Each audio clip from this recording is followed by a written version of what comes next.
This is the Scottish Club Rugby Podcast. The Scottish Club Rugby Podcast. With Stuart Cameron and Dale Clancy. Hello and welcome to the fourth edition of the Scottish Club Rugby Podcast. And after 3 rounds, there are a few glimpses of which clubs are doing really well, while others are beginning to struggle. But Dale, there's still a feeling with a lot of players missing at the World Cup, injuries, holidays, etc. This can all change dramatically as the season progresses. Yeah, it's something we've always said about club rugby. A lot can change in a week, be that a team makeup, the shape of the team, or, things like the Rugby World Cup. And I think that's something that we covered a few weeks ago with Berwick's, issue with their squad.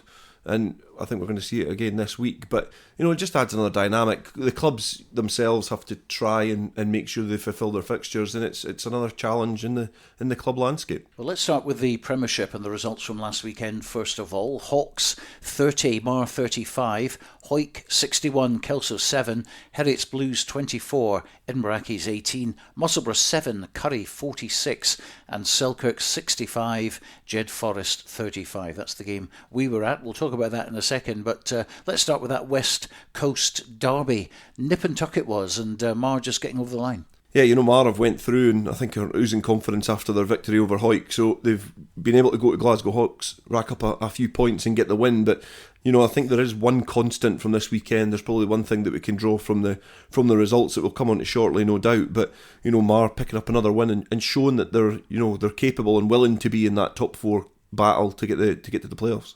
Hawick in their match, they certainly bounced back from the week before at Mar. Yeah, I watched some of the highlights back, and it was they were must have been like caged animals during the week, just ready to get back on the field. Runs like you've seen Andrew Mitchell running with intent, bowling over players to score his try, and it was the reaction that you would want as a coach, and I think Matty Douglas will be really chuffed with the reaction that they were able to show. But it's a big win, especially as a double header as well. Remember, it's in the Border League, so that's a huge win for Hawick. I think Kelso, just perhaps a little bit overwhelmed, maybe not at the races for that game, but they're a team that are not going to be disheartened by it. I think you'll see them just press the reset button and go again. Of course, a confidence blow to Kelso after almost winning their first 2 games. They got a couple of draws, of course, and then suddenly this huge defeat, which I didn't see coming. Not 61-7. No, I don't think I've seen it coming either. Border derbies are always difficult to predict. They're usually tight, niggly affairs. It does show that's the champions from that one coming up to play the undefeated champions of the Premiership. On paper, it does show a gulf. There's not that really. They played a couple of years ago and it was a tighter battle in the Border League final. Things have moved on and changed, obviously the squads and things, but that it's a sizable victory for Hawick, and I think it's perhaps they might look back this season and go, that defeat at Mar was what made us for the rest of the year. Kelso might also do the same, but you did say about the 2 draws, that's all fair and well, but they also could have been 2 defeats. So these are the tight margins in the Premiership, and Kelso, they'll learn quickly. They've got a really young squad with some experienced players in there, as well. So they'll be able to use that and learn from it and push on to next week. They drew with Heriots Blues, nearly beat them, and Heriots Blues knocked Edinburgh Accies off their perch at the weekend as well. Heriots becoming a bit of a bogey team for Accies. Yeah, so Edinburgh Accies were going to be the one consistent, kicking on and going with Heriots. Have had a good start to the season, don't get me wrong. But you would have expected Edinburgh Accies to perhaps pick up the victory there, and Heriots have, again, put in a solid performance, been able to steady. And I just think it's remarkable what they've been able to do as a club after the effects that Super Series and Super 6 has had on club rugby. I think mostly it can be a positive thing, but Heriots have shown that they've been able to steady the ship, and a great start to the season for them as well. Curry, of course, going to Musselburgh and putting 46 points on them at Stony Hill, and that's not an easy place to put points on. And they'll remember last season where Musselburgh actually stormed into a big lead, and then they caught them up. But Curry, really a statement of intent there. I think that's the constant. They've scored a lot of tries and a lot of points in the opening few weekends. They've conceded little. If you look at the results over the last few weekends, and yes, the boring old story that it takes a couple of weeks for the league to kind of pan out, but Curry have been really consistent in the early stages. They've not conceded a lot of points. They've scored a lot of points, and they've obviously got off to an undefeated start. So whatever way you paint it, they're the early pace setters, and they'll be getting hunted down by the rest of the pack. But they look like they've got a mission on their ahead of them to try and avenge what's happened in the last couple of years, and they've went about it brilliantly to start the season. And we love to see a good stat, and here it is. Curry plus 116 in the column as far as points difference concerned. Heriots in second place, plus 9.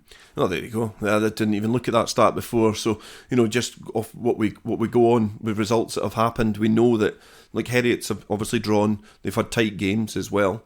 Curry have just really every game, every weekend probably that you're coming into the look at the fixtures, it'd be difficult to argue against Curry are the favourites going into that, just because of the form that they've shown. But everybody's changed. It's a new season, so to get that right at the start is a real sign of intent. Certainly is. And the other match, of course, which you alluded to earlier, the just 100 points at Philiphaugh, attacking coaches from both sides bouncing off the ceiling with joy. Defence coaches, not so much. Yeah, they're not the only teams in the league that are obviously, their defences are pretty leaky at the moment. But I think, for that game as a whole, you can probably speak about it a little bit more because it was obviously in attendance. But, it was a fascinating watch for the first 20 minutes. And then you started to see it kind of shift.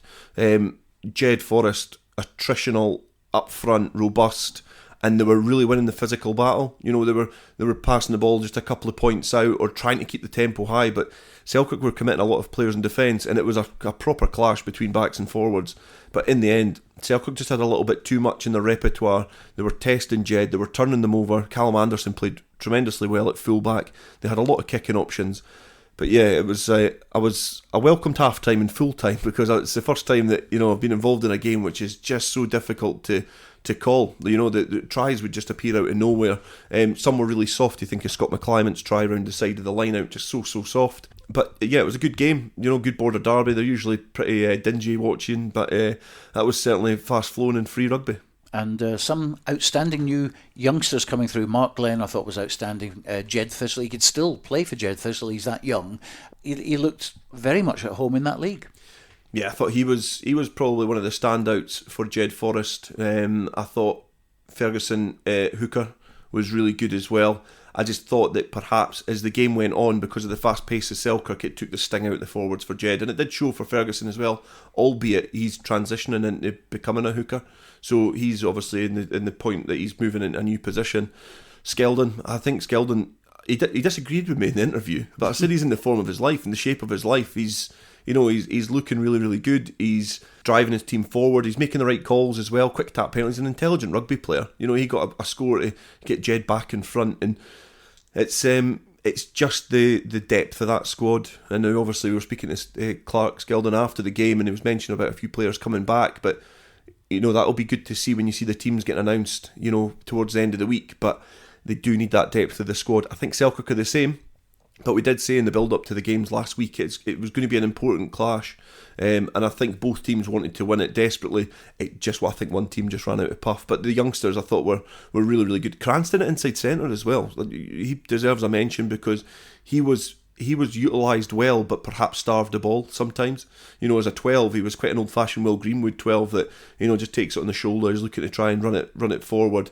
And coming from wider out as well, he was sometimes drifting in the 13 channel and then coming back in to set up the platform, because they were really attritional. They were direct, Jedforest. And I think, if they stick to that game plan and get their squad depth, it's probably not as ominous as I was making out last week. But if they're not able to get that squad, I think it's going to be a difficult season ahead.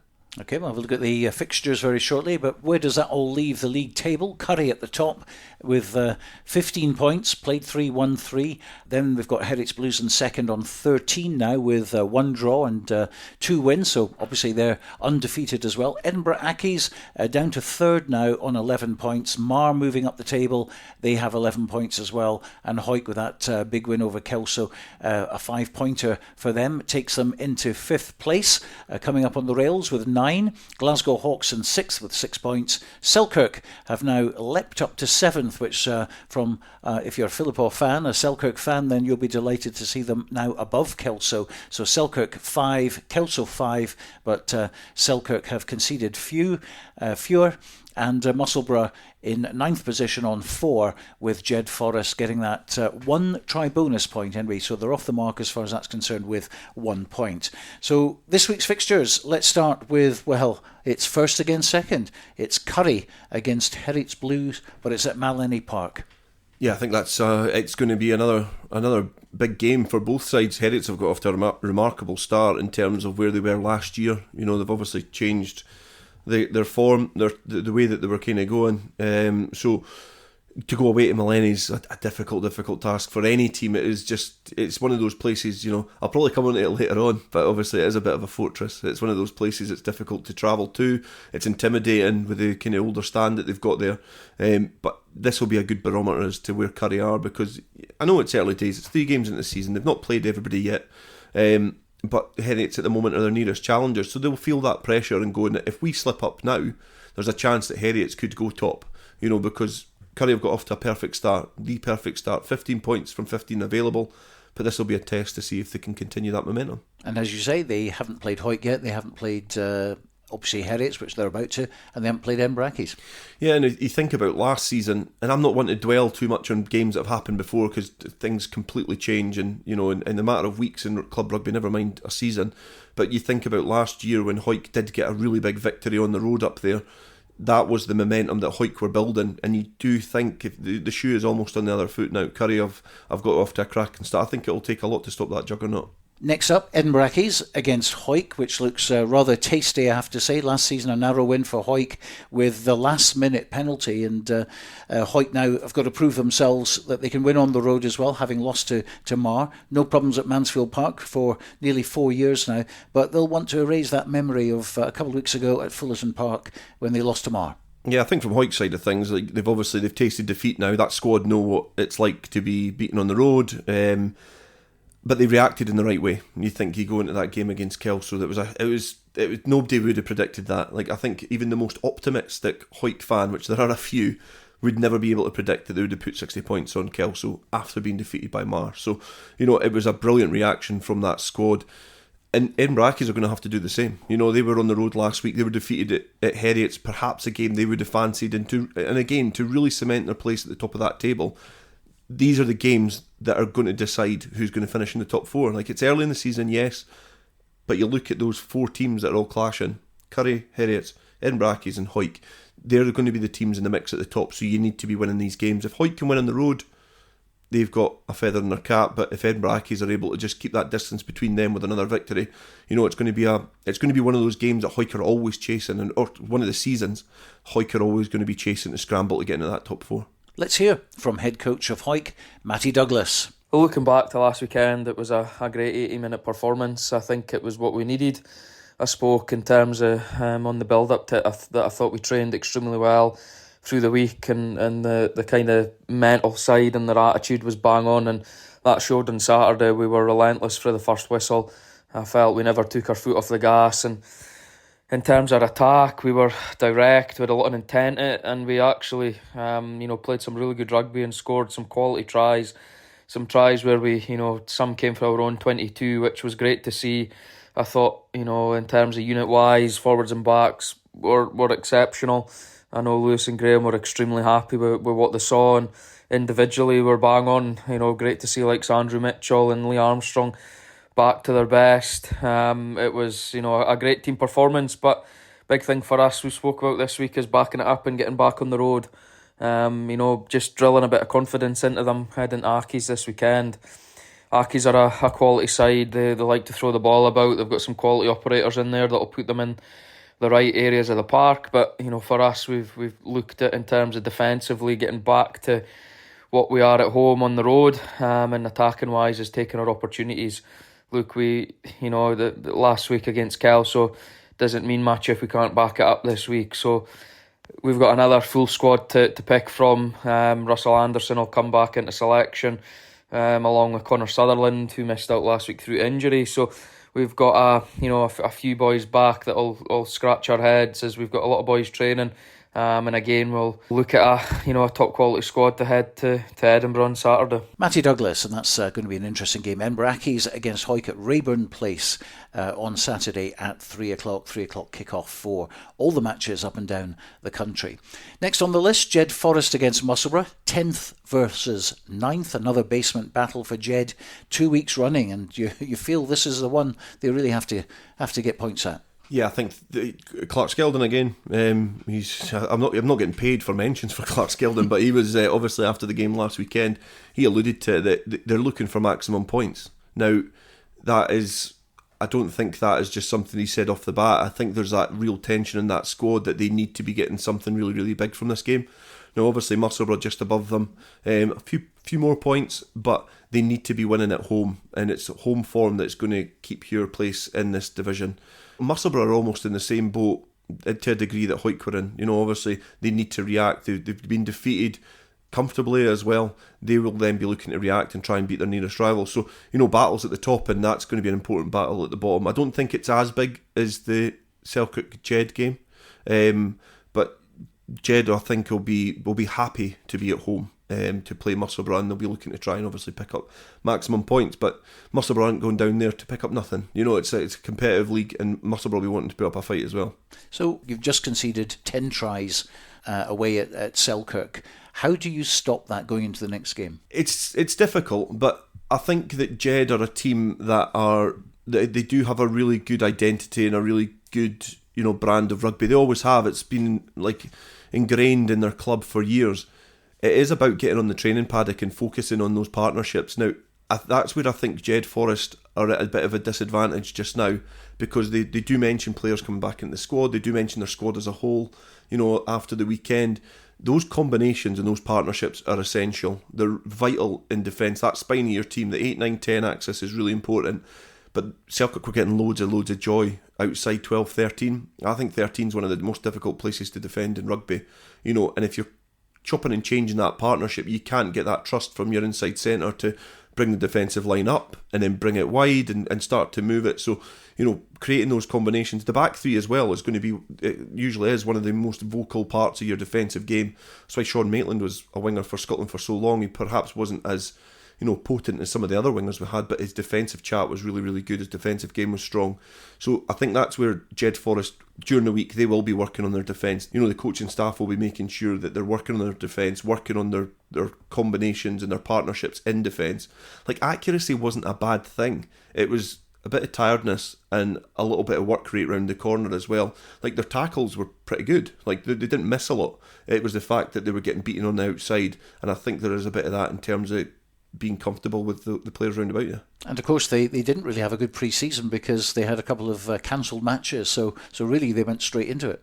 Yeah, and that's never going to help because you never get to know what partnerships are going to work. You think about some of the other teams that have been able to field the strongest squad possible. You look at Hawick, they were able to change a few things in pre-season. You looked at one of their teams, I think they had Charlie Welsh at outside centre, but apart from that, when I looked through the team, I thought that's a Premiership team. Everything is there.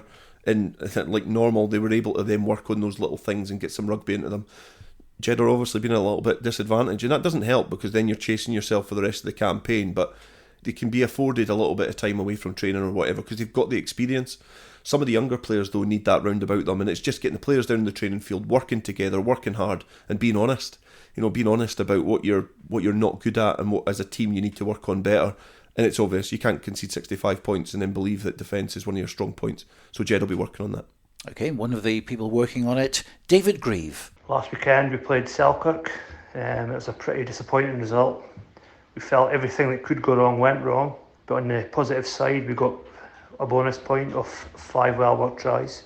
This weekend we played Musselburgh. It's a huge opportunity for us to right a few wrongs. We've got 2 or 3 experienced players back as well, so we're hoping for a more positive result. David Grieve from the coaching staff at Jedforest. Now, Kelso against Glasgow Hawks. This one's an intriguing one for me. We're going to hear first of all from the Director of Rugby at Kelso, Neil Hinnigan, and then Andy Hill, the head coach of Hawks. Back at home this week at Premiership Park to play Glasgow Hawks. Be another tough game, another physical battle against a fairly big side who have started the season fairly well.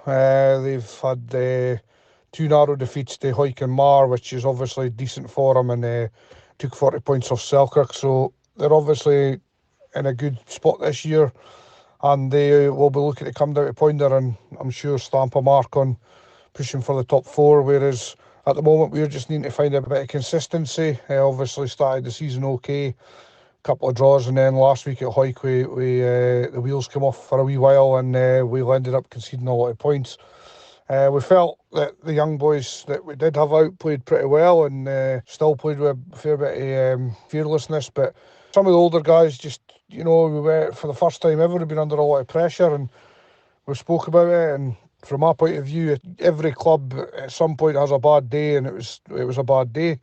We can make up loads of excuses about players missing and all the rest of it, but that performance wasn't acceptable, and the players know that, and we're not even having to drill that at home to them. They know that. The senior guys that are here know what's expected of them, and we need to try and pick ourselves up and put it right this weekend. So training Tuesday night has been good workout and a fair bit of contact and trying to get a bit of the basics sorted out. I think the main thing we need to work on, which is fairly obvious, is defence. So, I mean, in all three matches we've conceded more points than we'd like to. We'll look to tighten that up out wide and obviously through the middle as well, where it matters. But the forwards have got to step up this week and at least at minimum match Hawks, and then our backs have got to do the same. So from 1 to 15, whoever's on the park at that point is going to have to try to get the better of their opposite man, so that overall we can have a good all-round performance and get the 4 points that we crave out of this game, or 5 if we can, to try and get ourselves up that table.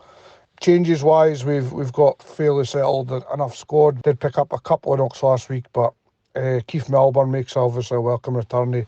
He got a half last week off the bench. We welcome Liam Tate into the starting lineup. He's been sort of on the bench for the first 3 games, and he's now knocking on the door, so he gets his opportunity.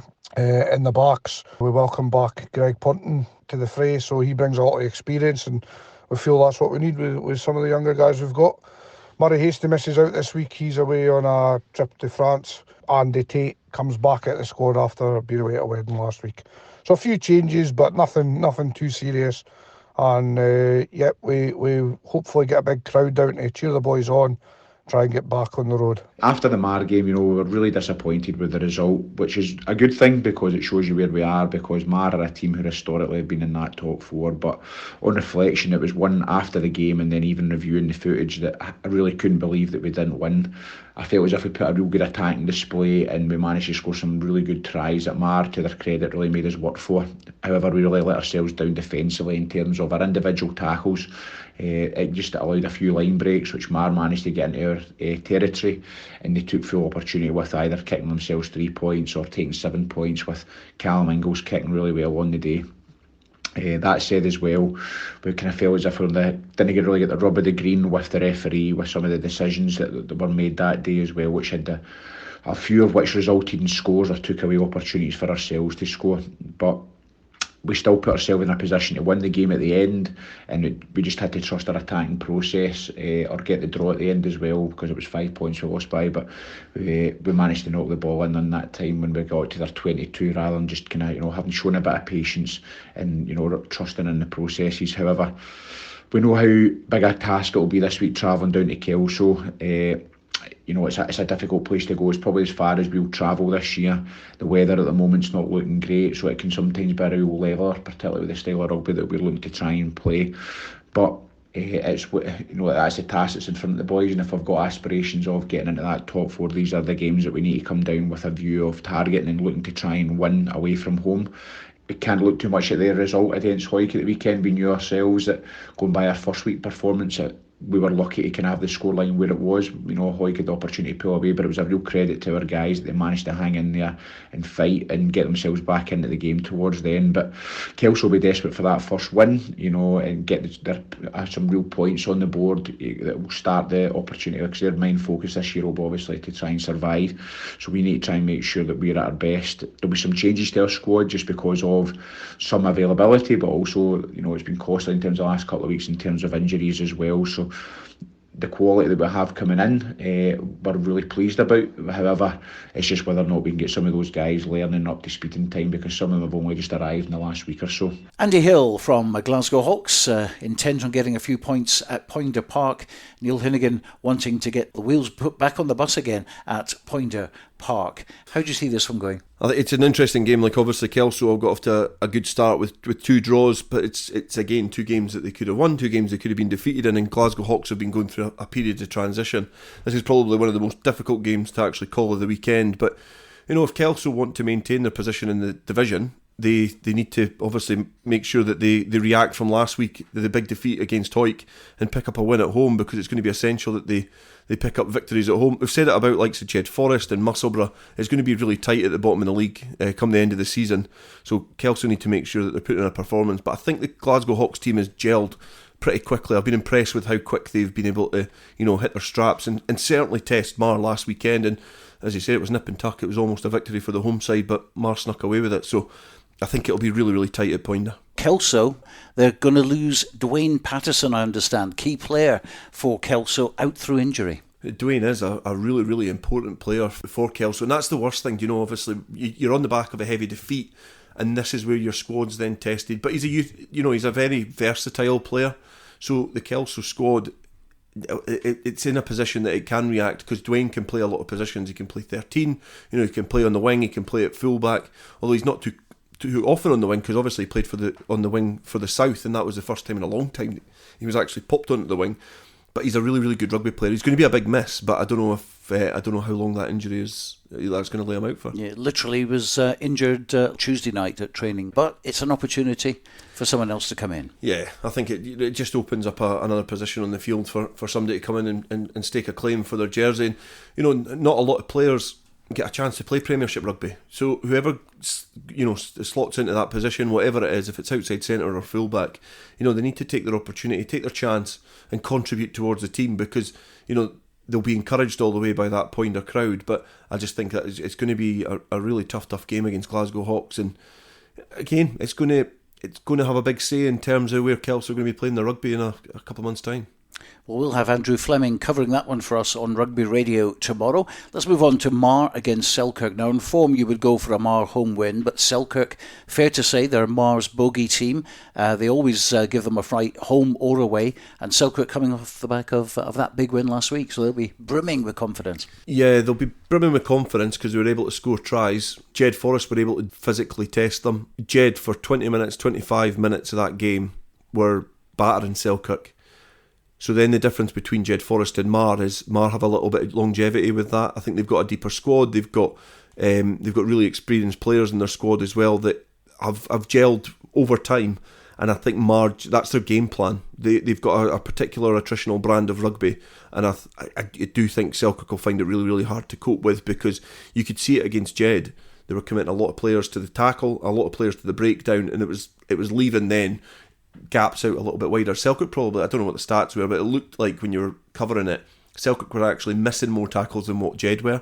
It was just that Selkirk had more joy on the outside. So Selkirk need to keep the ball moving, trying to move Mar about. But as you say, Mar are a big sturdy pack, and some good players in the backs as well. The Bickerstaffs and Sturgeon there, they'll be pulling the strings. So it's a challenging task to go to Fullerton and try and pick up any points. Well, let's hear from both camps now. Sesh Henderson is Selkirk head coach, but first the words of Mar's boss, Kenny Diffenthal. Last week against Hawks, we managed to come out on the right side of a tough encounter.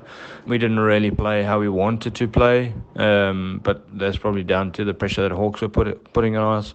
It was good to see the boys stick in for the last 6 or 7 minutes defending our line and actually come out on the right side, which is great to see. This week, another massive challenge. Selkirk will be full of confidence coming off their win against Jed. So we're expecting another massive challenge there. Boys fully focused this week on prepping for them coming to Fullerton. As we know, it's going to be a tough game again. So yeah, hopefully the weather lets up a little bit so that we can actually get a decent game of rugby. Obviously we're really pleased to get the win. We scored some really good team tries. It's built a bit of confidence to our attack, some good individual performances as well. So on the flip side of that, a bit disappointed how we looked a couple of scores early doors after losing possession deep in our 22, but we're working hard at training during the week just to tighten up a few parts of our game. Going into this week's game against Mar, which will be a tough away game, but really good challenge for us, and we're keen to come away with something for these games to build more confidence. A few players back available this week, so we're going to strengthen the squad as the weeks go on. So boys are focused and working really hard, and we hope to go through tomorrow with a bit more confidence and come away with something, and that will just look forward to that and for our next home game against Musselburgh in 2 weeks' time. Sesh Henderson from Selkirk, and before that it was Kenny Diffenthal, the head coach of Mar. Well, let's move to National 1 and the results from last week. Ayr 46, Dundee 24, Biggar 0, Melrose 36, GHA 38, Highland 14, GHK 31, Gala 26, and Watsonians 26, Glasgow Accies 24. The Ayr result as predicted, I guess, but Dundee at the bottom, first points for them. Yeah, to get 24 points at Milbraes, especially when things haven't been going well for you, is a decent return. But again, just Ayr, able to rack up points, and I think they'll probably be. They're one of those teams that have got that culture that they'll be really bitterly disappointed to concede 24 points against a team who perhaps haven't been really hitting their straps at all. So, but it went to form, didn't it? Ayr able to pick up another victory and keep that little cushion at the top. Biggar lost narrowly in their first couple of games, but absolutely thumped at home to Melrose. And again, talking about scores that you didn't predict, that's another one. It's 36-0. Yeah, nobody predicted that. I think it's similar to the Hawick game. And, we did discuss about Biggar at the start of the season potentially being towards the top of the division, and competing towards trying to get into that mix for the Premiership. But after a difficult start, they obviously find themselves second bottom. But, after I was in conversation with Craig Borthwick, who's obviously part of the coaching staff now, and he was saying there was a big turnover of players from their previous few weekends, 6 changes last weekend going into the Melrose game, and he said there was just a feeling on the Thursday night that they perhaps just weren't at the races. So, there was obviously that feeling beforehand, and Melrose have been able to hit Biggar on a really, an off day for them. That's a huge result for Melrose in terms of building that momentum and confidence and keeping a bit of pressure on Ayr at the top. GHA at Braidholme, always a tough place to get a result, but Highland, a first loss for them. Yeah, Highland have got off to a brilliant start, but again, as you say, Braidholme, GHA coming down with a lot of experience from the Premiership, so it was always going to be a difficult game for them, but it just shows you the nature of National 1 at the moment. It's very volatile. You can't really predict many results unless it involves an Ayr win.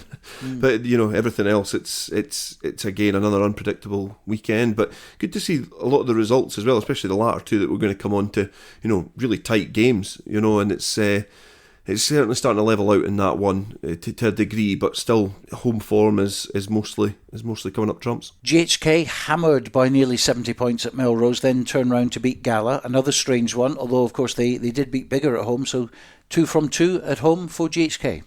Yeah, it just gives them a little bit of a cushion and sits them in mid-table, and as you say, it's a difficult thing to predict with having such a heavy defeat, but we've seen quite a few of them in club rugby, from Premiership down to Nat 4. Some teams have been getting a howk in 1 week and then it's been rolling on and they've been reacting pretty well. So GHK again being able to show that response, which is important, because it's really, really difficult to go the other way and just wallow and feel sorry for yourself and teams just steamroll over you, and before you know it, you're 6-7 games into the season and you're cut adrift. So, in terms of teams that have suffered heavy defeats, most of them have been able to react, which is positive to see. And of course we saw that with Gala, who got absolutely hammered by Watsonians at Marside and then turned it round and beat GHA, who'd beat Melrose, so weird. Yeah, that's it, and it's then GHA beat Highland, who have put in some good performances. Watsonians, Glasgow Accies never got off to the best start in the league, but they're able to run Watsonians close, and that's just where it's really difficult to predict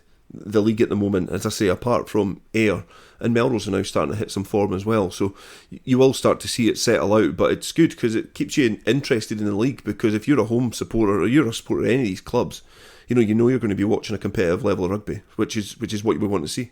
And where does that leave things in the National 1 table? Well, Ayr at the top, the only unbeaten side, played 3-1-3 and a 75 points difference. They're on 15 points. Melrose now in second after that defeat at GHA in the first day of the season. They've won convincingly their last couple of matches. They're on 11 now in second place.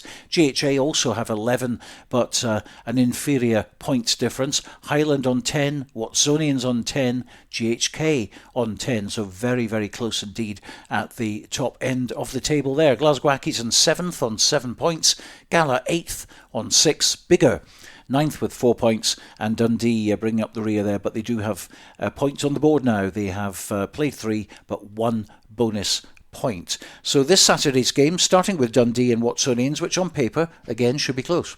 Yeah, I think so. Dundee again will be happy that they're back at home, but the Watsonians have shown that they're being able to put points on the board. So they're a team that have always played expansively, played a good brand of rugby. And Dundee, although they're at home, you would say that Watsonians sitting in mid-table at the moment with the performance certainly in the opening weekend. They'll be hoping to try and get another win under their belt, but Dundee will be looking for that form because, as we said before, if you get in the habit of losing, if things don't go your way, it can be a slippery slope. Gala versus Biggar, always a good battle between these two, and normally when they meet, they're both at the top end of the table. Not so this time, Gala in 8th, Biggar in 9th place. Let's hear from Director of Rugby at Gala, Ewan Swinton, because he's also got some important news for us. Our game at GHK on Saturday started largely as expected, really. GHK were strong, much stronger than I think they perhaps were the previous week, and we were lacking intensity by comparison. We struggled to win our own set pieces, and as a result, we went behind to a couple of fairly early scores. We were coming back into it as the half wore on, but managed to butcher a couple of chances, and it was time for changes at half-time. There were 4 in the pack, including the reintroduction of Robbie Irvin, and Robbie certainly had a very strong return. That being said, we went further behind before the team started to play much better. The boys were playing simple, hard-running rugby, and as a result, the passes were sticking and the tries were being run in. Unfortunately, we just ran out of time to make the winning score, and I think, to be honest, got the result that we just about deserved. 2 bonus points from the narrow defeat, and the 4 tries were a decent return, but it's one that we can do much better than. For this week against Biggar, we will have Murray Wilson back in the team. He didn't quite make it last week. Cameron Pate will come back into the reckoning. Remains to be seen whether he'll make the team this week, but we'd certainly expect to see him in the reckoning to play in the first 15 fairly soon. Angus Dunn is on call for calving, unfortunately, so we may be missing him on Saturday. But we have good backups. Biggar are always a hard, strong team to play against. They give us a tough time at Netherdale on a regular basis. They're strong in the forwards, but we now have a forward coach in place for the first time this season. We have appointed Ewan Robbie to take on that role at the club, and we're hopeful of a huge improvement in the set piece. We've been showing a certain lack of accuracy and conviction in the forwards. We just haven't been secure in our own ball in either the line out or the scrum, and in our general forward play we just haven't been quite on it. There's every reason to think that with Ewan's input and his expertise coming into play and encouraging the boys, just giving them the benefit of his experience, that we'll see huge improvements in scrum, line out and general forward play, and that will come through and help us to achieve a more steady level of strong performance, and results will follow from that. So lots to be optimistic about in our forward play for the future and the impact that will have on our results. So we're delighted to have you and Robbie on board. The boys will give it everything they've got and we'll see how it comes out, but again I'm feeling pretty positive about a good outcome on Saturday. Ewan Swinton, so after many years at Selkirk, Ewan Robbie switching to Gala. He's been doing great work with the youngsters at Selkirk and a former head coach at Selkirk as well. So what's he going to bring to the table? He'll bring a lot of experience, from the clubs that he's been at, Murrayfield Wanderers, Peebles, now at Gala, been at Selkirk. So, that's sometimes a really good thing to bring fresh ideas, because the coaching staff that are in place at Gala at the moment with Craig Dodds and Dean Keddy, they're Gala players, and although Craig Dodds has been to Kelso and he's obviously involved in coaching the national setup as well in terms of the Scottish game, that it's sometimes a new fresh pair of eyes can come in and give you some new ideas. So he'll bring that aspect and then look to implement that on certainly the forwards, but there'll be other ideas as well. I think the experience, the fact that he's been around a few different clubs will be an asset for Gala. And what about the match itself? Because, as I mentioned, strange to see the two clubs in the bottom half of the table. Yeah, again, we mentioned the two teams at the start of our kind of podcast, and the fact that we thought they would be there or thereabouts, probably more so Biggar than Gala, but they find themselves towards the foot of the table, and that's where they don't want to be as clubs. So that's what makes this game equally more important, because especially Gala at home will be wanting to try and make sure that they just squeeze Biggar down a little bit. And it's one of those things that, if players are turning round and they've had, like Biggar have had players out and they've not had good feeling at training, if that continues, it's just going to go on and on and on. They probably might come at the end of the season and be glad that there might be another team or a couple of teams beneath them. They might get a bit of form, but they're two teams that have got a huge pedigree, and they're great clubs as well. They're well-supported clubs, so it's going to be an interesting battle. Probably the pick of the games in that league. And of course, they're all playing 18 matches. We've only played 3 so far, so only a 6th there. Mentally looking at a table and seeing yourself at the bottom, like Bigger, for instance, who could easily have had 10 points before last weekend, to actually see yourself at the bottom, what does that do to a player? I mean, you've been in that position with Peebles. More often than not. I think it depends. It's difficult to say, but it's a lot about mentality, but that's easy for an individual. So when I was a player, I was probably glass half full quite a lot of the time, and just always wanted to see Peebles, progress and get up to the Premiership. And we almost got there one year, and then obviously started to slip down. But you sit in that position and it's not as bad as it seems. But that's fine if you're the individual. It's the player next to you, and it's the coaching staff as well. It's the whole message across the club.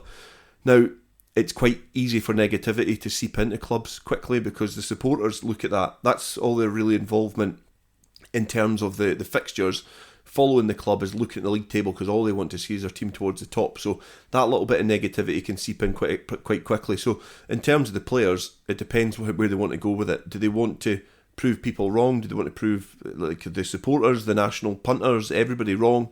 Or do they shrink and then they end up proving them right? So again, it comes down to the culture in that team, the coaching staff, the positive messages, and also being able to just identify what's not going right. Sometimes you might not have the right coaching staff that are equipped with all the skills. We've only got so many coaches in the country, but sometimes you might just have the right person just to turn the tide. Well, we'll have a camera at that game, so look out for highlights on Borders Rugby TV on Sunday from Ewan Welsh, who's at that one, and also Sam Matthews is going to be there for Rugby Radio reporting on Saturday afternoon. Glasgow Accies against GHA and Highland at home to GHK.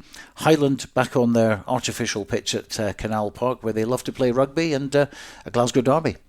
Yeah, I think you're probably not enjoying the fact that those acronyms are always home or away and they're together. But yeah, again, it's a weekend. I think Highland will be looking to out of all those teams there. I think GHA can definitely back up that performance against Accies. I think that's a game that they would be going in as favourites. But Highland on their own surface, as you say, against a team that you would probably sway towards Highland as being the team that you would fancy there. After being defeated after such a positive start, they'll be looking to respond, and no better place to do it than on their home patch. And GHK, of course, the last time they went on the road, they got absolutely tanked by Melrose. They'll want to change that right away.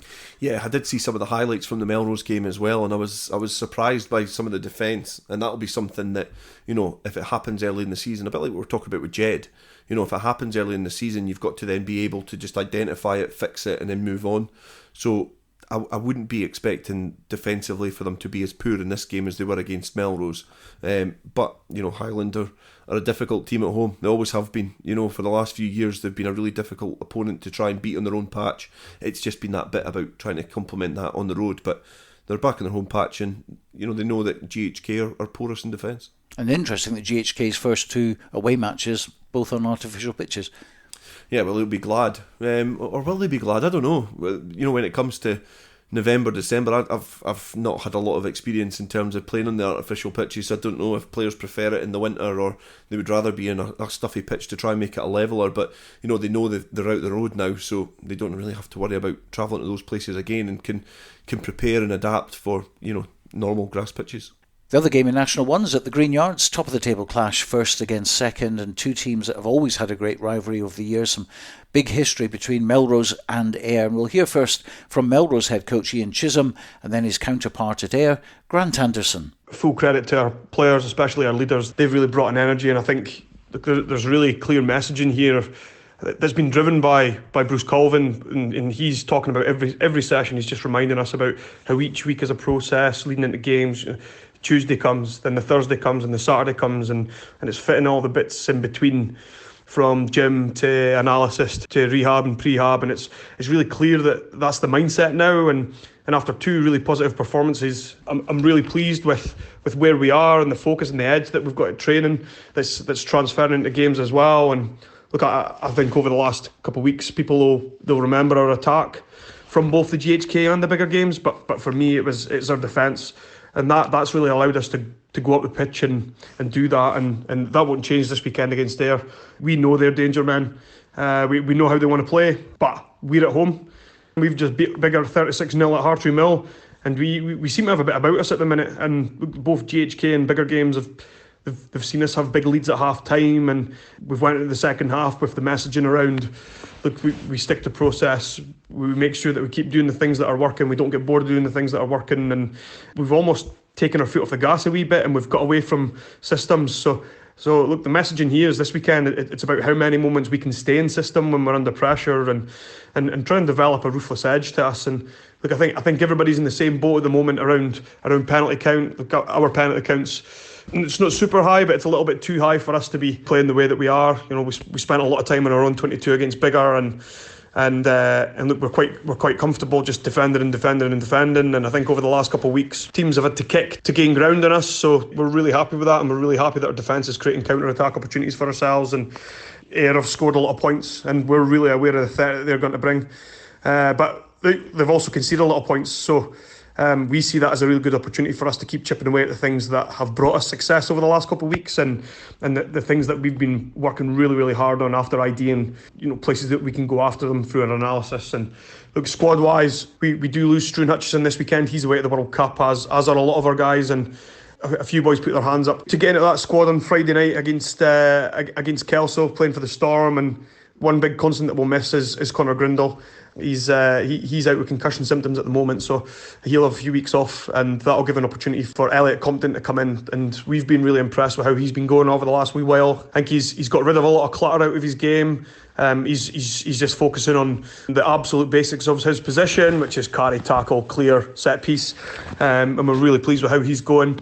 It's really difficult to change a winning team, and the changes that we have made, they're forced either through injury or through unavailability, and we're under no illusions. We, like other teams, will be hindered just as much by people going away to the World Cup as we are. But look, how often does it happen? And look, we've got good squad depth that we're sure we'll get through this weekend and have a really positive performance. We reviewed the game against Dundee last night, and as a group, I think if we're honest, we're pleased with the win and the 5 points, but I feel at the moment we haven't managed to get ourselves out of third gear consistently for 80 minutes. After looking at the Dundee game, we highlighted lots of positives, although there's quite a few areas that I'm keen to improve on this week. The challenge of Melrose down at the Greenyards is perfect for us to go and test ourselves with the kind of teams that we want to be challenging with, and the kind of teams that we've kind of built our squad around taking on and challenging and hopefully beating.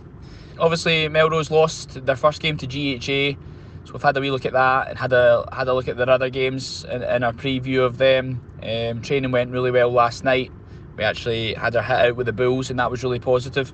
Hopefully we're coming to the Greenyards on Saturday with a game plan that will work for us. If we get our systems right and we're accurate and we're converting the basic skills, then I'm looking forward to seeing that happening, and hopefully we can come away with the result that we're looking for. I know Melrose obviously have posed a challenge for Ayr for as long as I can remember.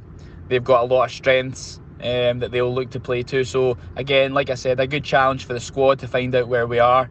We know where we want to be, but that's a challenge that will show us where we are. I think, again, like I said, if we can execute our attack consistently and our defence consistently, then it'll put us in a really, really good position.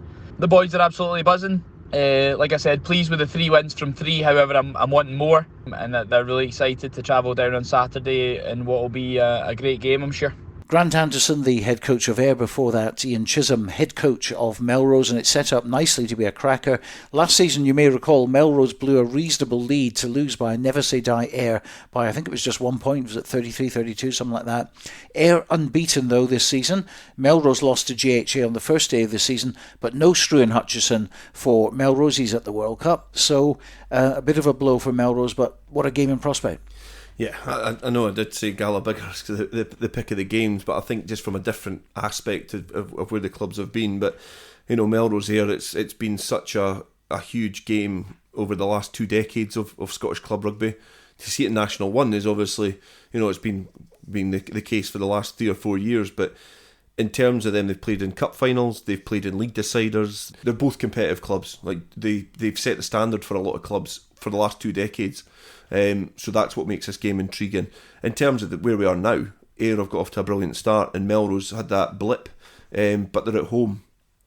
The loss of Struan Hutchison will be huge. He's a really influential player in that Melrose side. We've spoke about him in great depth over the last couple of years, and he's improved, I think, as he's went on. I think National 1 has really highlighted his importance to Melrose as a team.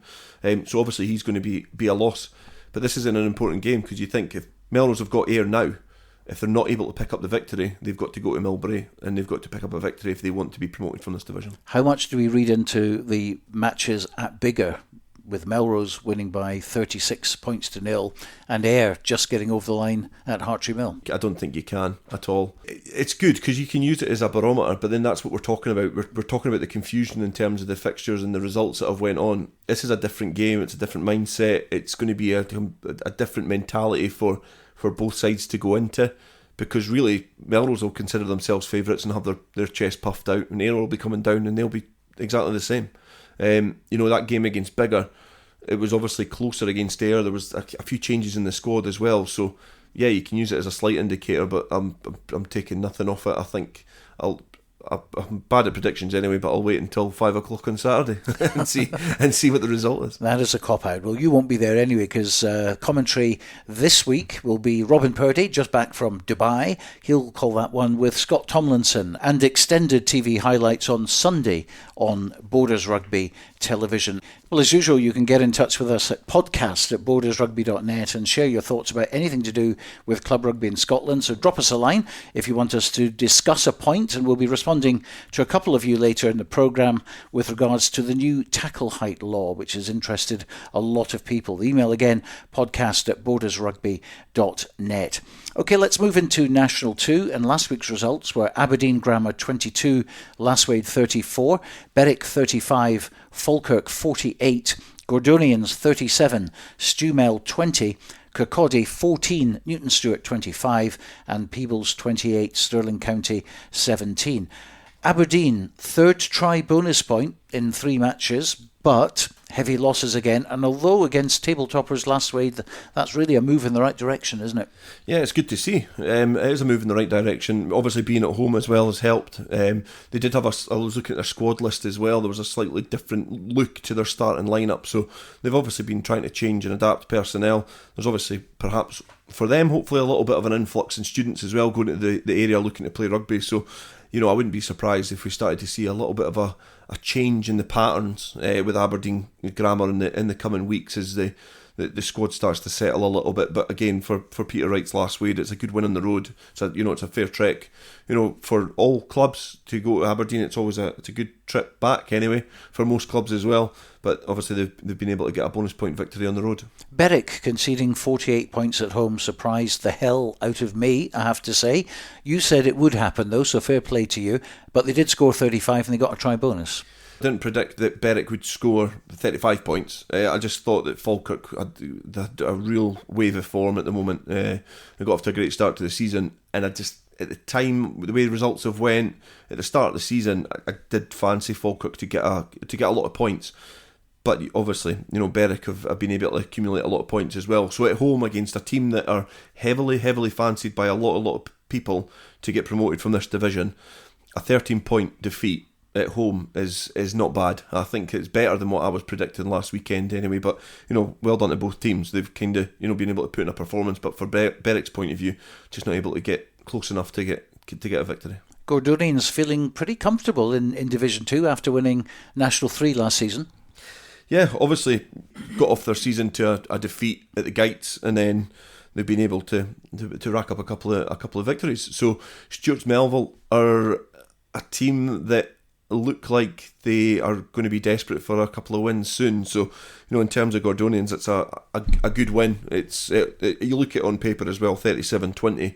They probably weren't at any point in danger, and as we're going to hear in a minute in terms of the breakdown of the game as well, they feel that there was opportunities passed them by, and they perhaps gifted Gordonians a few opportunities. But that happens when you're on the road. You need to be really accurate with your set pieces, essentially your set pieces, and then after that try and build up the phases and try and stretch teams. Now, a bit like Gallon-Biggar, we've got Kirkcaldy and Newton Stuart down at the bottom area of the league table, where you wouldn't really expect them to be, but Newton Stuart getting that win, very important. It's again, it's something that I said I'd be really interested to try and compare the teams. I've not done that admin yet, but I'd be really interested to see what the team was like at the end of last year for Newton Stuart to this year. But same with Kirkcaldy, I'm surprised that both of those teams have not got off to a better start, but it does show you how the strength in the division. The likes of your Falkirks, your Lasswades and your Peebles and Stirlings, I think they've obviously shown a little bit more robustness at the early stages of the season. Lasswade at the top, 15 points. Second, Falkirk, 15 points. Third, Peebles, 15 points. Gordonians in fourth on 10. Stirling County also have 10, but drop from first to fifth.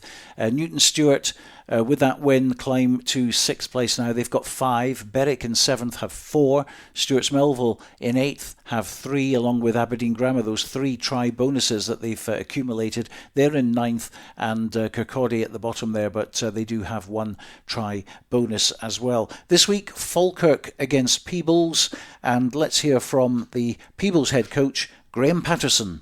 Yeah, so 3 games out in the season, and we're really pleased with the progress that we've made. Introduced quite a number of young players into this squad, and they've really stepped up to the mark, which is a great testament to how they've done.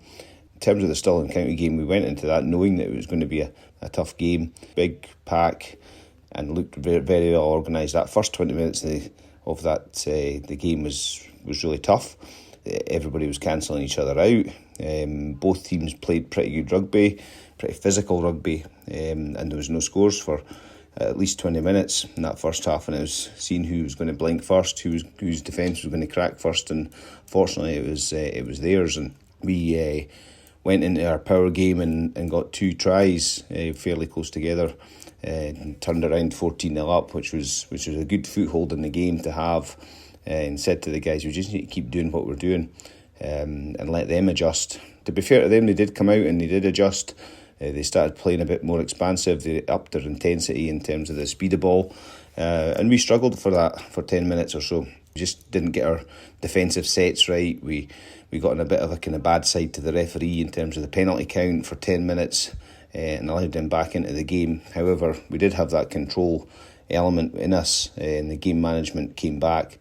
We managed to sort of steady our ship and finish the game strongly, really controlling both field position and possession as well, and finally going over for our bonus point try at the end. I mean, up front, Cammy Pye, Roddy Guinea and Finlay Collins were outstanding, supplemented by the old war horses and Ross Brown, Matty Carrier and Willie Aitken. They all put in a great shift, and that's really what the standard was set with, was that forward play, which allowed some of the guys out the back to have a good game as well. Cammy Boak in the wing looked dangerous at times, although he did blot his copybook a wee bit with his yellow card, but he'll learn from that, and he'll get better and hopefully progress from there. And James Dow in the centre has been a gem for us this season. He's filled that difficult 13 role really well. He's got good pace, he's got good defensive awareness as well, and he's playing really well in linking with both his inside centre and his outside backs. Looking ahead to Falkirk, again, we've got another tough game. So as I've said previously, playing these 3 kind of top sides in Stirling, Falkirk and Lasswade on the bounce, it's probably a good thing for us. I think it focuses the mind for that period. It means that we have to be, there's no off weeks, and we know we have to be again on the top of our game to be able to stand a chance of winning and also taking something positive from the game. They seem to always have a good kicking game. We'll adjust our plan slightly for that in terms of being prepared for it. Whether it comes to fruition or not, that will be on the day, depending what the circumstances and the conditions are, although they look to be fairly decent conditions for Saturday at the moment. Essentially, we have a good base to work from. The fundamentals of our game are based around about the set piece and then playing off that, and I think it's just up to us to keep doing that and let other teams deal with it. A couple of guys are unavailable through injury and being away this weekend, and Jay Coltman's picked up another shoulder injury or a recurrence of the shoulder injury. He was just coming back into fitness, having played for the Reds, the second team on the Friday night. Unfortunately, he's aggravated that, so he won't be considered. Neil Horgarth is also nursing a wee hamstring injury, so he's out of contention again. And Murdo Anderson's unavailable this week. But we do welcome back a few guys. Davy Collins, after a long-term injury, he's hoping to get back into contention. Buster Davidson, John Napier, and our vice-captain Jack Harrison as well is hopefully back in the mix as well to be considered for selection. So we'll pick the side that's going to be the best for playing against Falkirk and the threats that they offer, and also the ones that are going to give us the best opportunities to score tries as well and win the game. And that's what we're looking for. Looking ahead, it's going to be a tough game, but something that we can go up to Falkirk. And last time they played them away from home, we just gave them too big a lead, came back at them. So this time I think we'll be a bit more prepared defensively to cope with their game and hopefully give ourselves a good chance of coming away with a win. Graham Patterson, so obviously match of the day in National 2. Yeah, I think it's another big weekend, and Peebles have a really difficult run of fixtures, but again, I've spoken about Falkirk for the last few weeks, and I do think I heavily fancy them to be one of the teams to really stamp down a mark, and that's me saying that against my old club. But Peebles have got a big task on their hands if they want to go up and turn over Falkirk, because they've put in some good performances, scored a lot of points, and even those games against Berwick where they perhaps take their foot off the gas and let teams back into it, they're able to just pull away again. So I just think that that's that is the pick of the bunch. Lasswade versus Berwick now, top of the table Lasswade for this week anyway. I've had some close battles with Berwick in lower divisions over the past few seasons, and let's hear first of all from Berwick forwards coach Paul Pringle. Moving forward from the game last weekend against Falkirk, where not only was it a very frustrating game but actually a really disappointing performance from the lads, where we just didn't execute on anything that we'd worked on during the week. So we've worked on quite a lot this week. We want to put things right, and we've got a really tricky tie on the road to Lasswade. We have had a number of really, really close games against Lasswade over the last couple of seasons. Fortunately, we've been on the right side of most of those results, but we are expecting it to be a really tough one on Saturday. They've been going particularly well in the league, whereas we've probably been struggling a little bit more, but got almost a full squad out. We welcome back Mason Emery. That's really going to help with the line out, which did struggle during the game against Falkirk, and then over and above that it's really the same 18, maybe a late fitness test for Jordan Jackson, but apart from that I think we're pretty strong. One of the things that we will want to really clarify this week is tackle height law with the referees. Unfortunately, we're seeing wide-ranging interpretation of the rules over the last couple of games, from the warm-up games in pre-season, where it was very much below the sternum, and this was applied quite strictly, to last week, where on review I think potentially we had 15 or so tackles which were above sternum height but weren't penalised. And speaking to the ref after the game, there does seem to be a slight different interpretation of that law now. So unfortunately, it means we're going to have to clarify with the referee before each game, and that's kind of that ambiguity I thought was where we'd moved away from. But to make sure we prepare the lads as best as possible, it is something that we're going to have to do.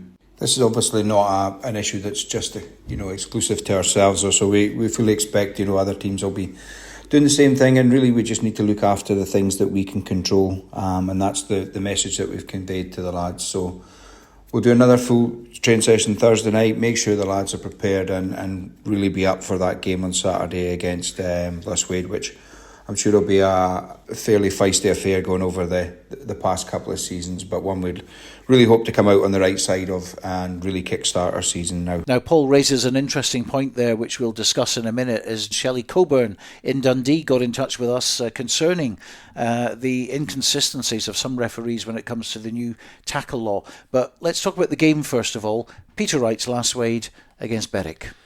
Yeah, and Lasswade are at home, and I think that they've also got off to a great start. 3 from 3, perfect start alongside Falkirk and Peebles, and I just don't see anything other than a last wait victory there. They've got off to a tremendous start. Peter Wright, as I've said before, brings that structure to teams, which when you're in these divisions, that is exactly what you need. You need guidance, you need players to know what their job is in certain areas of the pitch, and that's what he's brought to Last Wade. So, you would be expecting another home victory there. So concerns already about the new tackle height law, as mentioned by Paul Pringle there. Not about the law itself, but the enforcing of it. Yeah, but you're going to always run into these issues at club rugby. I think we need to remember referees are at a premium. It is so difficult to get referees. It's probably even more difficult to get quality referees because they volunteer and they dedicate their time as much as players do. And players get things probably more wrong on the pitch than what referees do most of the time. It's a new thing that's coming into the game. It's a new thing that's coming into the club game in Scotland, certainly. And I think it is going to take that little bit of time to get that consistency. We spoke about head collisions the other week there, about consistency at a much, much higher level where they've got technology. In National 2, there's one set of eyes on that game, and I think, yes, it's frustrating, and I totally understand. And, listen to Paul there as well, he does understand that. They want consistency, but by echoing it and saying it, the consistency will come, but there needs to be a little bit of slack for referees as well. Without referees, we don't have a game. So there obviously needs to be that support there and that encouragement. So feeding back and hearing that some things have been missed can only be constructive, and it needs to be looked at that way. But there also needs to be that little bit of understanding that we're under-resourced with referees in Scottish Club Rugby, and that's only talking about national level. We've still got regional rugby all around the country getting played. So it's going to take a bit of time before it kind of levels out. But if you raise it, it has to be actioned. People have to be upskilled and you have to be aware of it. So he's done the right thing in mentioning it, but there obviously has to be that little bit of scope to give referees a little bit of leeway. World Rugby have said, look, we're starting from day one. We're not easing into this. We have to say that, if it is a high tackle, it's a yellow card or it's a penalty or whatever it is. It's when the referees see that it's a high tackle and they don't penalise it the way they're supposed to. Yeah, but then you've got referees that will have an interpretation of a new law just now, then they might be missing it. They might, then the referee assessors come up and that's the feedback they'll get after that game. They will develop and they will improve. But that then determines mostly over the next few years whether they're going to be a Premiership referee or whether they're going to be a National 4 referee. That sort of feedback and being able to control and implement the laws as they're meant to be implemented. So new law, it'll take a bit of time to settle out, but sometimes, it'll just take a strong referee to be able to, stick by it and also not ruin the spectacle, not ruin the game. And if it's fair on both sides, then obviously that's communicated from the referee. If there's inconsistencies between the teams, how they're being officiated, that's a different matter. But there's obviously 3 games in the season. It's going to take a bit of time before it settles. And as Paul says, sometimes it's probably a good idea just to have a chat with the referee first of all and get his kind of position on it right from the word go. Yeah, it was always something that you were encouraged to do, and I think that's why rugby's such a great sport for youngsters. You're asked to respect the referee, but you have to have that open dialogue with them to understand his thought process or her thought process when they're officiating the games. In the end, you've got 2 teams playing a game and a match official who's looking after it. They're all trying to do the same thing. They're all just trying to conduct an 80-minute game of rugby. So having that open dialogue with the referee helps you communicate that as a captain or a leader or a coach to the rest of the team to make sure that your team are prepared and ready for action. Okay, let's move on to Newton Stuart versus Aberdeen. Probably the longest journey on the calendar, isn't it? Yeah, it's obviously a bit of a travel. It's an interesting game itself in terms of where they're both positioned in the league. Newton Stuart, we've got off to an indifferent start. Grammar seem to be building slightly, so this will be a good indicator in terms of how much they're building, what's their squad looking like. So it's going to be interesting come the end of the day to see that result. It's again a difficult and hard one to predict, but you would think Newton Stuart being on their own paddock will start that as favourites. Stuart Melville versus Kirkcaldy. We missed him last week, but Stu Mel's head coach Alex Haggart is back and he's ready for a crucial game at Inverleith. Second week in a row, really, where we've just sort of been dismantled by our own errors. This is absolutely nothing. I'm taking nothing away from Gordonians here in this respect. I think they played some really good rugby when we gave them the chance, but we gave them too many chances. We turned over too many balls inside 3 phases. Which is when defences are at their most organised, which when they're at their most controlled. And they executed turnover possession really well. I think they scored 4 tries off the back of that. I'm delighted their kicker had a bad day because it could have been a much much uglier scoreline. The really pleasing thing from my perspective, though, is that when we did keep the ball and we played for 4, 5, 6 phases, we created pressure, we got penalties, we got 3-point opportunities, we got tries. So in that respect, we did quite well, but the accuracy prior to that, I think, needs to be improved dramatically. Looking forward to this week, playing against Kirkcaldy. I think probably call a spade, really. We know what we're expecting, an enormous pack coming to try and bully us, and we're well aware of that. I think Ned Kelly's going to have the forwards pretty well drilled, and I think they're probably well aware that we're going to try and play an all-court game, and I think it should be a bit of a clash of styles. I'm quite looking forward to it. I think the boys are looking forward to it. We're missing a few guys who are away for the Rugby World Cup, which is a bit disappointing, and I think we can't be the only club who's sensing and feeling this a little bit. So we've just got to deal with that as it comes. But I would also just like to give a really huge shout out to our second 15 who played against Accies and won the Gav Calder Memorial Cup in memory of Gav Calder. They had a great game on Saturday against Accies, and there's a lot of guys from that squad who are pushing to get into this first team squad now as a result of that. So a huge shout out to them. And I think it's really important that we continue to recognise second 15 rugby as well, because I know all over the country it's veering towards a sort of death by 1,000 cuts type scenario. And it is the backbone, it is the blood of our club as well, and that I think it's really important that that's recognised. Well, I know it's early days in the league, but this one will be targeted by both as one that they really need to get points from. And that, of course, was Alex Haggart, the head coach of Stumel. Yeah, and I think his analysis there is really interesting, talking about the phase build-up of Stuart's Melville, something that obviously we'd alluded to just previously. Against a team like Kirkcaldy, it is really, really important that you try and keep the tempo high and you try and move that big pack about. They've always been a really bulky pack. So he's talking there about making sure that you build the phases and you try and get that defence a little bit more disorganised, and that's when the spaces will come. Now, the game that we covered, Stuart's Melville against Peebles a few weeks ago, Stuart's Melville were actually able to do that. They just weren't able to execute the pass at times. They were able to really take defenders out, narrow the defensive line, but for some reason they just weren't able to go on the outside of Peebles, even though they worked hard to create the space. That's obviously something that Alex Haggart's alluding to there. And against Kirkcaldy is going to be a real test in terms of, are they able to retain the ball for long enough in that physical battle that they're going to have, but keep the tempo high as well, because Kirkcaldy will be well drilled to try and slow the pace down as well. And it was good that he mentioned about the second teams as well, because I think that is something which needs to be discussed a bit more. Yeah, I'd seen it on social media actually, and I'd seen obviously that they picked up the trophy against Accies in a good local game, and it's good to see that social aspect and that reward is still there in second team rugby. I think in the borders, I love the fact that they've brought back Friday night reserve rugby, and it's actually getting more game time, and you see players in the squad on the Friday night, perhaps on the bench, maybe playing 20-30 minutes, and they're also maybe on the bench or starting the next day for the first team. So it's allowing more players to play, because without those players who are able to double up, you perhaps wouldn't get a second team game, and it's fundamental. Now, it used to be more competitive years ago, obviously, but there's not as many people playing rugby now. But to have a thriving first team, you need competition from below, because players, yes, they're volunteers, but they get complacent. So it's great that he was able to shine a bit of light on the second team game there as well. Well, the other game is at Bridge Hop between Stirling County and Gordonians, and that's a very attractive fixture for sure. We caught up with head coach of Stirling County, Craig Deacons. We've got Gordonians at Bridge Hall. They've just been promoted into this league this year, and they're off the back of having two great results. They've had a close loss against Peebles as well. So we know that they're going to be coming into Bridge Hall confident, knowing that they can come. They're in this league and they're challenging this league. They're picking up wins. We've got George Radcliffe. He's returning to our front row this weekend, so that's going to be a massive boost for our pack.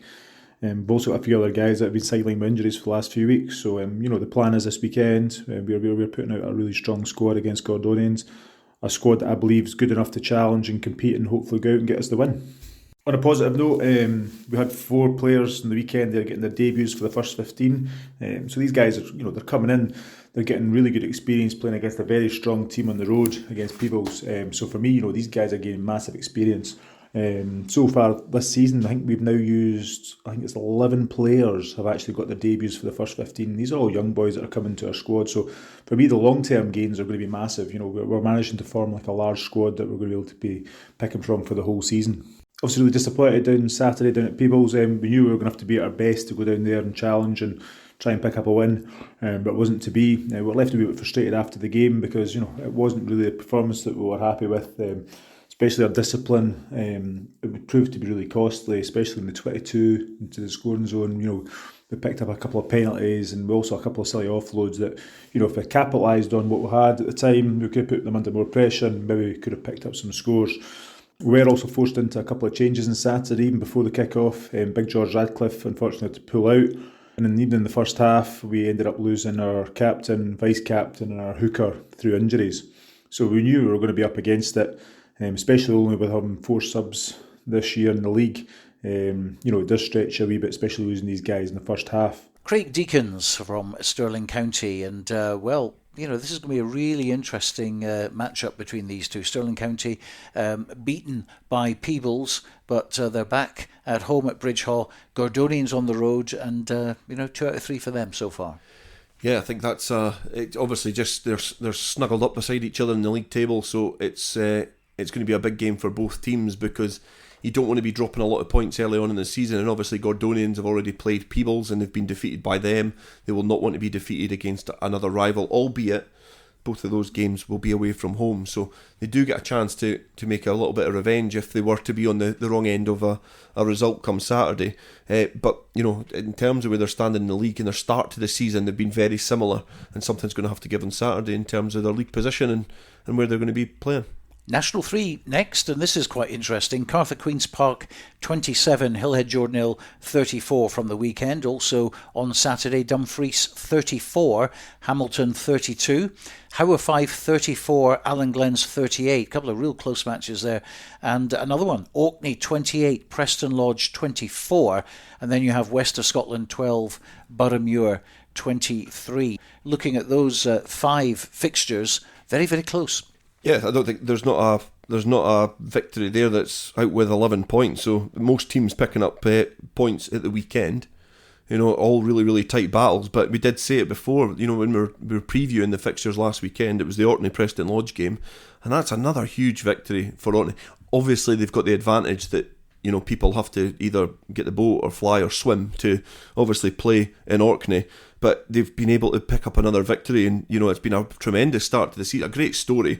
It's been a tremendous start to the season, but obviously still pressure on from other teams. But such a competitive league with some really, really big names in there in terms of clubs in Scottish rugby. So Orkney, good win for them against Preston Lodge. Allen Glens as well, good away win for them at Hawick 5. Yeah, and it keeps a bit of pressure on at the top, and obviously they've been able to get that solid start to the season undefeated as well, alongside a couple of other teams. But obviously Hawick 5's always been a difficult place to go. There's been a conveyor belt of talent come off of Hawick 5 over the last few years. Players that have went on for, you know, represent Scotland, and they've obviously got that good connection to the school as well. So, you know, they're now find themselves in National 3, but on the road, that's a narrow victory for Allen Glens, but, you know, that'll do them oodles of confidence. Looking at the league table then, it's quite interesting because no one's got 15 points, but we do have 3 teams who are unbeaten so far. So Orkney have 14 points, Boroughmuir 14 points, and Allen Glens 14 points. So each of them in one match didn't manage to get the try bonus. Preston Lodge are in 4th with 11. Hillhead Jordanhill also have 11. Hawick 5 in 6th position with 8. Dumfries in 7th with 7. Hamilton have 5, and then West of Scotland 2, and Cartha Queen's Park also have 2, a try and a losing bonus point for both of them there. And so to this week's fixtures in National 3, and it's Allen Glens against Dumfries, Boroughmuir versus Orkney. So again, you've got a table-topping match-up there. Boroughmuir in 2nd, Orkney in 1st. That's happening at Meggetland. Hamilton against Cartha Queen's Park. Hillhead Jordanhill v West of Scotland, and Preston Lodge against Hawick 5. And again, look at those fixtures. You would not be surprised if there's only a few points between them. There was only one game where a team never finished within a losing bonus point, so it's another really interesting weekend. But again, Boroughmuir Orkney is the pick of the bunch there, because Orkney again got to travel off the island into the mainland, go to Boroughmuir, which is a team which have come down from National 2. So in terms of where they are in the league, this is going to be a real big clash in terms of seeing, how good are Orkney this season? Have they had a really good start because of, the fixtures, or is it the fact that they're the real deal? So it's going to be a really intriguing game at Megaland. And Boroughmuir, it's good to see them actually fighting the top half of the table, because they've been in free fall for the last couple of seasons. They've fallen foul to the emergence of semi-professional rugby, and I know we've said that before, but we praised Heriots before in terms of how they've been able to really integrate the club team into their semi-professional team and make it work. Boroughmuir quite haven't been able to do that, and obviously find themselves in National 3. Now, if you were to say 5 years ago, do you think Boroughmuir would be playing rugby in National 3? It would have been a solid no, but that is where they are. But they're competing towards the top, and they obviously have taken stock of what's happened to them as a club and want to try and make it a little bit better. And they've got off to a good start in National 3, because again, these divisions are really difficult to get out of once you're in them. Into National 4 then, and last week's fixtures: Garnock 29, Strathmore 5, Murrayfield 38, Rosshigh 33, North Berwick 24, Whitecraigs 55, Perthshire 22, Dunfermline 27, and Stuart 67, Greenock Wanderers 17. Let's have a look at the league table there. Garnock at the top, unbeaten, try bonus in everyone so far, 15 points for them. Stuart in second on 13, Whitecraigs have 12, so do Murrayfield Wanderers, 11 points for North Berwick in 5th. In 6th it's Dunfermline with 10 points, Strathmore in 7th with 7 points, and then we have Rosshigh who have 4, Perthshire 3, and Greenock Wanderers down at the bottom with 2 points, but I'm sure that's going to change. Yeah, again, another team, Garnock, have got off to a brilliant start to the season, obviously undefeated with 3 try bonuses as well, so top of the pops for them. But again, some huge names in there. Murrayfield Wanderers, Dunfermline have been really high in years gone by, but now find themselves in National 4, so again, another interesting weekend coming up in terms of seeing where the league starts to level out in terms of where they're going to be playing the rugby. So the fixtures for this Saturday, it's Dunfermline against Stuart, Greenock Wanderers against Garnock, so it's not going to get any easier for Greenock Wanderers, playing the table toppers, unbeaten as well. Rosshigh against Perthshire, Strathmore against North Berwick, and Whitecraigs at home to Murrayfield Wanderers. So I think the Dunfermline-Stuart one, out of all of them, it's going to be probably the more competitive. And Whitecraigs against Murrayfield Wanderers, 3rd against 4th. Yeah, again, there's quite a lot of clashes in terms of national rugby this weekend. That the top 2 teams, or the 3rd and 4th, are all going to be playing each other. So it's a really interesting weekend in terms of that separation in the league and creating that distance. But yeah, Whitecraigs and Murrayfield Wanderers obviously both only been defeated one time. One of them's probably going to be defeated twice. It's very rare to see draws in rugby, but knowing now, and my predictions, it'll probably be a draw. Well, that's just about it for today. We're up to date on the Scottish Club Rugby Podcast. Plenty to look forward to this weekend. A reminder that Rugby Radio on Saturday will come to you live from the Greenyards in Melrose from 2:30. Our featured match in National 1 between Melrose and Ayr. There'll be TV highlights of that game, and also Gala versus Biggar from the same league on Borders Rugby TV. That's over the weekend. And don't forget to check out our new website at rugbyradio.co.uk for all the information that you need on all the 50 clubs playing national rugby in Scotland. And if you want to drop us a line, we're at podcast@bordersrugby.net. But for now, from Dale Clancy and myself, bye for now.